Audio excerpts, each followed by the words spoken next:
বায়তুল মোকাররমে জামায়াতে শ্রমিক সমাবেশে বক্তব্য রাখছেন দলের আমির ডাক্তার শফিকুর রহমান। সরাসরি যাচ্ছে সেখানে।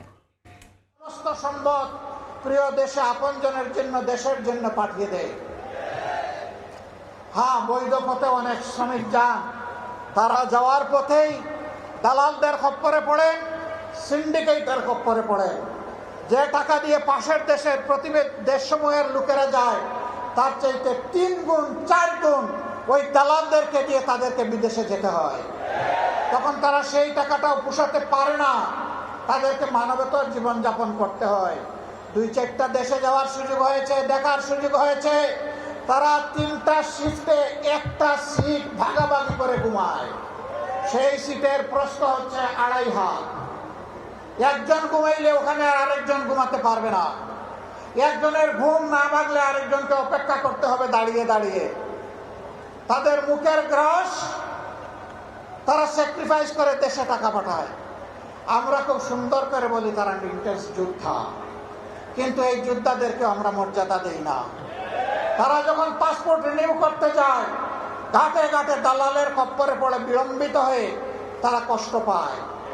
বছরের পর বছর যায়, সেখানে মিশন আছে, হাই কমিশন আছে, সেখানে আমাদের এমবাসি আছে, বড় বড় কর্মকর্তা কর্মচারীরা আছেন, কিন্তু আমাদের এই ভাই বোনদেরকে সেখানে ভোগান্তি পোহাতে হয়।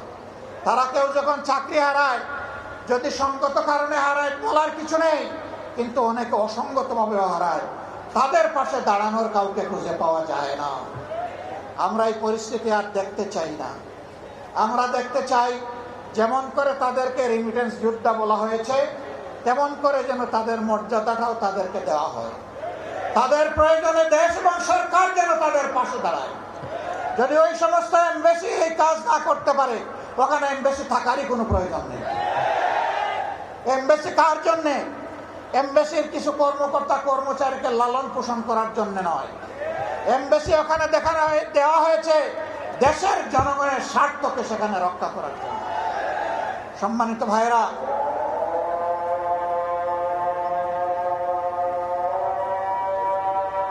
নামাজ কি 5টায় নাকি?